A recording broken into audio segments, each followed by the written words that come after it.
Selama roh masih bersemayam dalam jasad, selama masih hidup, dia terus menggoda. Kapan kita berhenti dari godaan ini? Nanti setelah terbaring, terbujur kaku, bahkan sampai mau sakaratul maut pun dia tetap menggoda.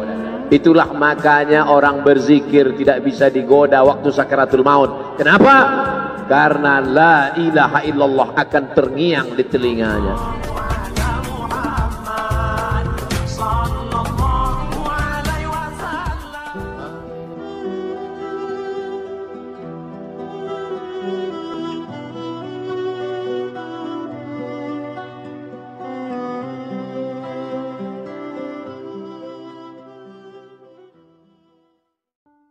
Datang seorang jamaah menemui saya, Ustadz Somad, saya kena penyakit insomnia, gak bisa tidur malam.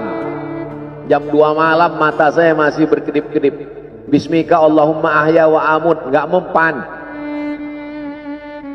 Sebabnya apa Pak? Sebabnya saya beli tanah. Setelah beli tanah, tanam kelapa sawit, dipupuk, dijaga, 3 tahun berbuah. Pas mau dipanen, sudah dipanen orang duluan. Ternyata tanahnya bermasalah. Dibawa ke pengadilan, dia yang menang. Akhirnya sampai jam 2 malam gak bisa tidur. Apa yang terlintas dalam pikiran? Kenapa beli tanah? Kenapa tanam sawit? Kenapa beli tanah? Kenapa tanam sawit? Kenapa diambil orang? Kenapa dulu gak ternak ikan aja? Kenapa gak ternak puyuh? Berbulan-bulan gak bisa tidur.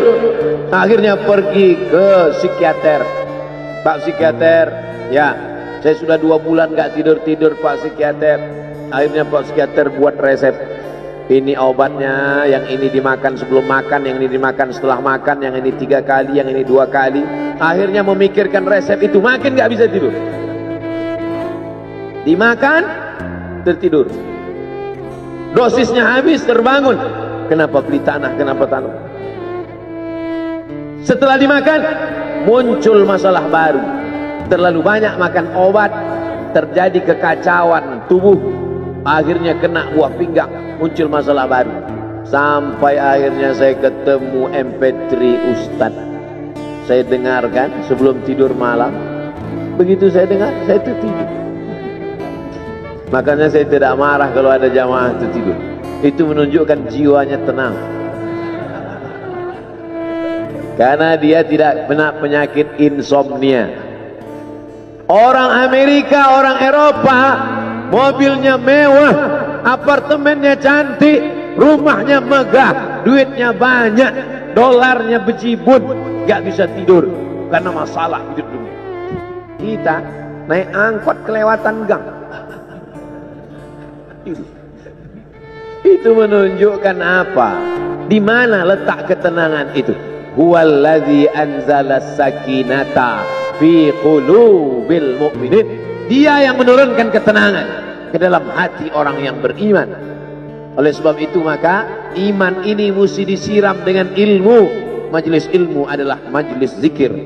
Majelis ilmu adalah majelis turunnya rahmat dan barakah. Majtama'a qaumun fi baitin min buyutillah. Sekelompok orang berkumpul di rumah Allah, yatsluna kitab Allah, membaca ayat-ayat Allah, wa yatadarasunahu fima bainahum, mengkaji isinya. Nazalat alaihimus sakinah, turun ketenangan. Wasyat bihimur rahmah, turun rahmat kasih sayang Allah. Haffat bihimul malaikah, dikelilingi oleh para malaikat. Wa dzakarahumullahu fi man indah, dibanggakan Allah Ta'ala dengan para malaikat. Tadi malam ketemu dengan murid dari Syekh Muhammad Yasin bin Isa Al-Fadani di Zawiyah Raudhah. Ketemu, cium tangan, barokah, zikir, sholawat, tenang jiwa. Lalu kemudian subuh ini ketemu dengan Abah Raud, ketemu dengan para penghafal Quran, ketemu dengan santri-santri, tenang jiwa. Tidak ada yang menenangkan jiwa ini selain daripada majlis zikir, majlis ilmu. Betapa meruginya ayam-ayam mati di lumbung padi. Benih tidak disiram, mati. Benih yang disiram dengan majelis ilmu tumbuh, tapi tidak berbuah. Maka mesti disiram pakai pupuk buah. datang konsultasi. Ini kenapa tidak berbuah? Kenapa ini tidak berbuah? Karena ternyata dia mesti diamalkan. Sudah dapat ijazahnya, sudah talaqi, sudah halaqah, kenapa nggak berbuah? Belum diamalkan. Paksa-paksakan diri sebelum tidur malam, wudhu dulu, sholat witir. Paksa-paksakan diri bangun malam, tahajud. Paksa-paksakan diri siang, sholat qabliyah, sholat ba'diyah. Paksa-paksakan diri pagi, sholat duha. Paksa-paksakan diri sholat subuh berjamaah, barulah dia berbuah. Kalau dia tidak berbuah, dia hanya sekedar pokok kayu yang hanya membuat sampah saja. Tapi paling tidak tempat orang bernaung di bawah ketika panas, tapi manfaatnya tidak sesuai karena yang ditunggu itu buahnya.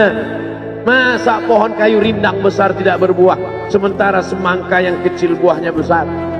Oleh sebab itu maka mesti berbuah. Benih disiram, berbatang, berputih, berbuah. Buahnya ranum, cantik dan indah. Begitu dibelah tak bisa dimakan. Kenapa? Ulat semua isinya. Oleh sebab itu mesti dijaga. Benihnya disiram. Apa yang bisa menjaga ini? Diprotek dia. Kenapa apel tidak dimakan ulat? Bukan karena ulat tidak sanggup beli apel, tapi karena disemprot pestisida. Ulat tahu ini ada pestisidanya, maka dia tidak makan. Kita nggak tahu, dimakan. Ikan asin tidak dikerubungi lalat, tidak ada satupun lalat yang hinggap di ikan asin. Kenapa? Karena lalat tahu ikan asinnya pakai formalin. Manusia nggak tahu. Pintar mana manusia dari lalat? Jangan jawab. Akhirnya orang makan, menumpuklah pestisida dan formalin dalam darah. Apa namanya? CANCER, cancer. Karena dia tidak larut dalam tubuh. Yang lain-lain larut. Makanan-makanan larut menjadi energi, menjadi sampah, dibuang menjadi kotoran. Sama seperti daun, kalau jatuh ke tanah larut menjadi pupuk, tapi plastik tidak larut, maka plastik sampah bertebaran. Oleh sebab itu maka ini mesti dijaga. Apa yang bisa menjaga buah apel supaya tidak berulat? Jagalah dia dengan ikhlas. Kamu kenapa nggak ke masjid? Saya kalau ke masjid riak, maka saya nggak ke masjid biar ikhlas. Tarkul amal li ajlin nas riak. Kata Imam Fudail bin Iyad, tarkul amal li ajlin nas riya. Tidak jadi beramal karena takut dipuji orang, riya. Wal amal li ajlihim syirik. Beramal karena ingin dipuji orang, syirik. Kenapa kamu nggak pakai sorban? Takut dipuji orang, riya. Pakai saja sorban anak, jangan takut dipuji orang. Pakai sorban, yakinkan dirimu. Baik. Ustaz, kenapa nggak pakai sorban? Ada masanya nanti pakai sorban. Tarkul amal li ajlin nas riya. Tapi beramal, tapi saya nggak tahan Pak Ustaz, dipuji orang. Luruskan, karena pujian pasti akan selalu datang. La'atiyannahum min baini aydihim wa min khalfihim wa an aymanihim wa an syama'ilihim. Datang dari depan, dari belakang, dari kanan, dari kiri, dari dalam. Alladzi yuwaswisu fi sudur, dari dalam, dari depan, dari belakang, dari kanan, dari kiri, dari dalam, dari dua aspek, minal jinnati wan nas, dari yang zahir, dari yang batin, berdatangan dia. La ughwiyannakum, aku akan goda anak cucu Adam. Sampai kapan? Madamat arwahuhum fi ajsadihim. Selama roh masih bersemayam dalam jasad, selama masih hidup, dia terus menggoda. Kapan kita berhenti dari godaan ini? Nanti setelah terbaring, terbujur kaku, bahkan sampai mau sakaratul maut pun dia tetap menggoda. Itulah makanya orang berzikir tidak bisa digoda waktu sakaratul maut. Kenapa? Karena la ilaha illallah akan terngiang di telinganya. Subhanallah walhamdulillah wa la ilaha illallah wallahu akbar.